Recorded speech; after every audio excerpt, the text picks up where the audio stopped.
Raffia! Raffia! Tu te rappelles de moi? En fait, ce que vous voyez là, ce calme, et ben ça va pas durer longtemps.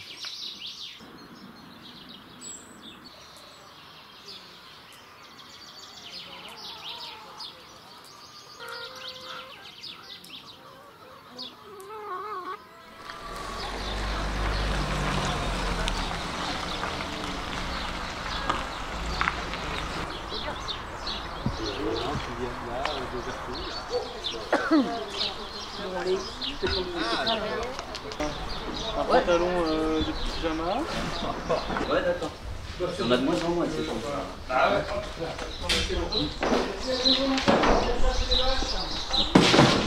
Là, on va le voir. Mais de toute façon, vous voyez, la préfecture, plein de produits parlent de on parle pas de... Allez, maman. On y va, maman.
Donc voilà, c'est ici les terres du Marais.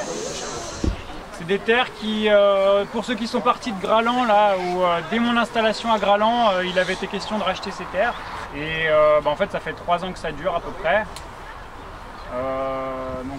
J'étais déjà en installation sur Graland et gérer ça en même temps, c'était assez difficile. 3 ans de galère, de procédure avec la SAFER, de procédure avec tout un tas de choses, d'institutions. Et donc il y a 3 semaines à peu près, on a vraiment frôlé un peu la cata, puisque comme on a expliqué, alors que normalement on était attributaire des terres, alors qu'on avait l'autorisation d'exploiter, il y a quelqu'un qui est venu faire broyer les terres pour essayer de passer un peu en force. En parallèle de ça, quelques mois avant, c'était un gros propriétaire foncier qui essayait de racheter la ferme aussi en catimini, quoi. Et donc voilà, on est en plein dans ce qu'attend l'agriculture dans les 10, 15, 20 ans à venir. C'est beaucoup d'exploitants qui arrêtent, des jeunes qui essayent de reprendre. Quand on a fait notre appel là, il y a 3 semaines en disant ça y est, on a perdu. On a eu un énorme soutien de tout un tas d'acteurs là qui vont prendre la parole après s'ils veulent. Donc à savoir Terre de Liens qui a depuis le début été un gros appui sur tout ce qui est l'aspect légal, l'aspect foncier, qui nous loue les terres aussi à Graland et qui vont peut-être servir à racheter une partie de la ferme ici.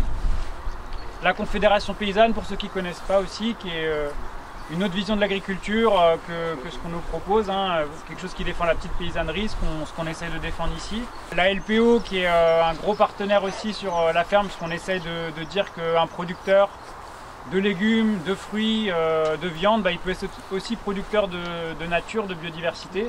Tous ceux qui nous soutiennent, il y a aussi le gros coup de main de la ZAD, merci d'être venus. Parce que c'est aussi sur la défense des terres agricoles qu'on se positionne, que ça ne s'artificialise pas et que ça ne parte pas non plus dans une agriculture dont on veut plus. C'est une ferme qui est importante d'un point de vue écologique. Moi, je vais vous parler de ça. Parce que je suis venu il y a plus de 3 ans là-dessus, on a vu qu'il y avait un milieu très intéressant et qui est en lien avec ce qu'on appelle un espace naturel sensible qui appartient au département et sur lequel il y a une gestion qui était à mettre en ordre. Ça fait partie de ce qu'on appelle le NS de la Seyret, qui est le coteau en face. Et évidemment, avoir des produits chimiques qui descendaient ici et qui allaient polluer, bah, c'est un vrai problème. Particulièrement ici, j'ai envie de dire qu'on est sur des terres extrêmement stratégiques. On est complètement en périurbain de Nantes, ce sont des terres qui font l'objet de spéculations épouvantables. Et donc ça devient très très difficile hein, pour les acquérir. Et les propriétaires, on voit bien ce qui se passe avec celui-là, hein, c'est que ils pouvaient tirer davantage dessous. Voilà.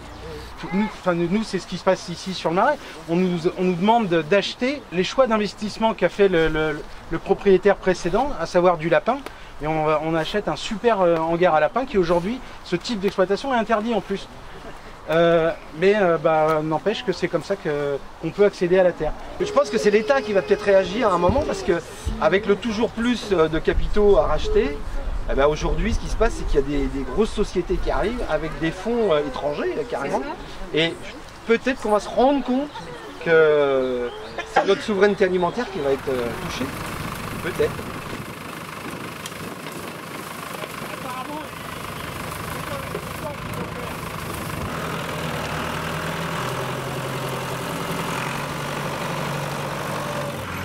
C'est bien un tracteur quand même.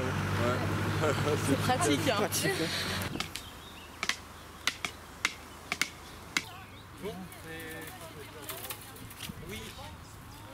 C'est passé plus longtemps.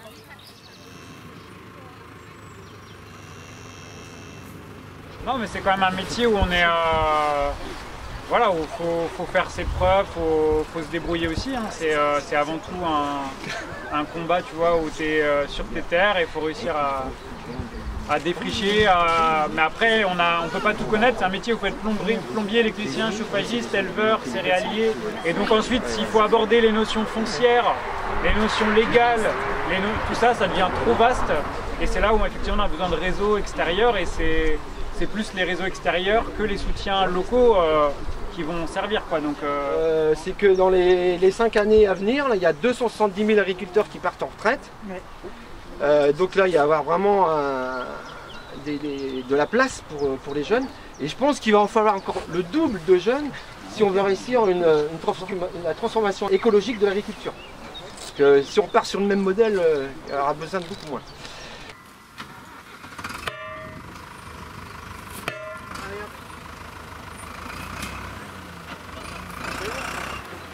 Vendu. Ouais, tu vas avoir ta ligne, tu vas se poser direct.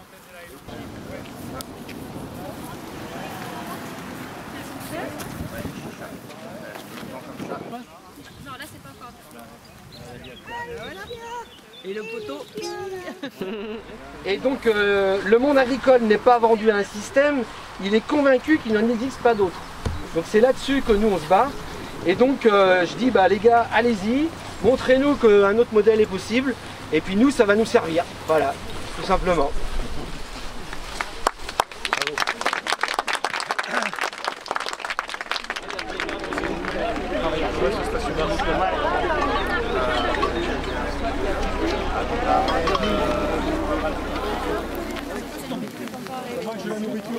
C'est pour ça que je suis là.